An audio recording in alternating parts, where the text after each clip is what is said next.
And siyempre napakaganda rin po ng ating Kitsune dyan kung makikita nyo. So bawat cooldown yan is nagda-drop po siya. And kung sakali man po na tumas yung player dito or dumami po yung mga player dito, isisihin nyo na po ako kasi nga po isa po tayo sa nagpapatas ng game na to. Mga boss, gusto nyo ba ng free Robux katulad nito? Check nyo lang po sa description or di naman kaya sa pin comments. So, libre lang po ito at pwede po ito sa lahat. So, ayun na nga mga boss. Good day sa inyo lahat and welcome back na naman po sa atin panibagong video dito sa Roblox. So, kung makikita nyo nga mga par dito is meron po tayong panibagong laro na kung saan ang pangalan nga po nito is Animalia Farm or Animalia Farm. Depende po sa inyo kung paano nyo po babasahin to. Pero kung makikita nyo nga po dito mga par is meron lang po siyang active player na 1. Okay? Pero siyempre mga par, kung sakali po natataas po yung active player ng game na to, isisihin nyo na po ako kasi nga po tayo po ang magpapatas ng player sa game na to or paparamihin natin ng player dito. Kasi nga po napakaganda po ng game na to and susubukan po natin to. Pupunta lang po tayo sa atin mismong game. Okay, so check lang muna natin yung ating mga pet dyan. Ayan, kung makikita nyo nga po dito is ang dami na po natin mga pet mga par. So meron na rin po tayo ditong Kitsune Red. Ayan, kung makikita nyo, napaka-solid po, napakaganda po ng graphics ng game na to. Parang realistic lang mga par. So kung gusto nyo po laruin to is nandito lang po ito sa Roblox. And ito po yung ating iba pang pet. Meron po tayo dito mga penguin at saka meron na rin po tayong ice spider. And dito naman po is meron po tayong crystal spider. Ayan, kung makikita nyo.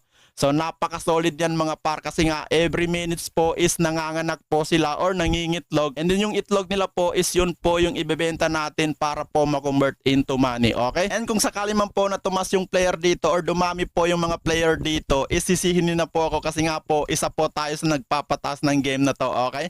So pupunta lang po tayo sa taas para makita nyo yung ating farm. And meron na rin po tayo ditong jellyfish and crystal spider. And meron na rin po tayo ditong queen bee. Ayan, kung makikita nyo. So meron po mga cooldown yan and after ng cooldown is mamimigay po sila ng mga itlog or kung ano man. Ayan o, katulad ng queen bee natin, nag-drop po siya ng royal jelly. Ayan o. So kapag kinolek natin yan, pwede natin ibenta yan. Hawakan ko lang para makita nyo. Ayan, katulad nyan. So yan po yung din-drop ng ating queen bee. Okay? So pupunta muna ako dito sa sale mga par para tingnan kung magkano po yung value niyan. Ayan. Yun no, nasa 140k mga par. And sell all lang natin yan.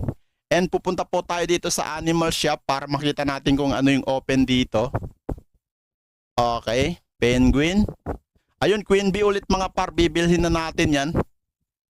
Okay, so alam niyo mga par, kaninang umaga pa po ako dito nag-AFK para po dito sa Kitsune Red.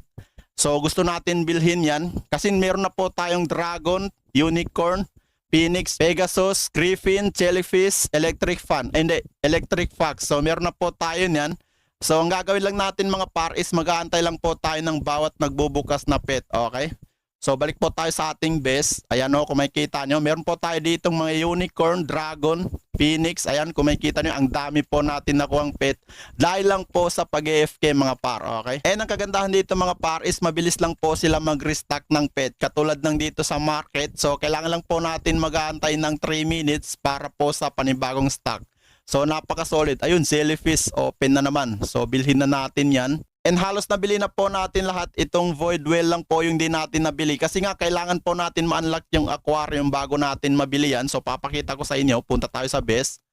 Okay, so kung mapapansin nyo nga po dito mga par, nakalock pa po yung ating aquarium dyan. So ayan mga par, kung makikita nyo nga po dito is nakalock pa lang po yung ating aquarium. So bago natin ma-unlock yan, kailangan natin ibigay yung gusto ng machine na to para ma-unlock yan. Pero di ko pa po nagawa sa ngayon kasi nga po nakapokus po tayo sa pagpaparami ng pet. Okay, so kapag tinatamad naman po kayo mag-collect ng mga eggs dito na dinadrop ng ating mga pet, so kailangan nilang po is pumunta kayo dito sa collector NPCs. Ayan, so kailangan nilang po bilhin to para po sila na po yung magtatrabaho sa inyo or sila na po yung mag-collect ng inyong mga egg. Okay, so kailangan nilang po i-upgrade yan para po mabilis po yung movement nila at saka product collector speed and then product capacity. Okay, so ganun lang po kadali maglaro dito sa game na to. Kaya kung gusto niyo po laruin to, subukan niyo na kasi napakaganda po ng graphics ng game na to. Ayan o. And siyempre napakaganda rin po ng ating Kitsune dyan kung makikita nyo. So bawat cooldown yan is nagda-drop po siya ng uy, ano to?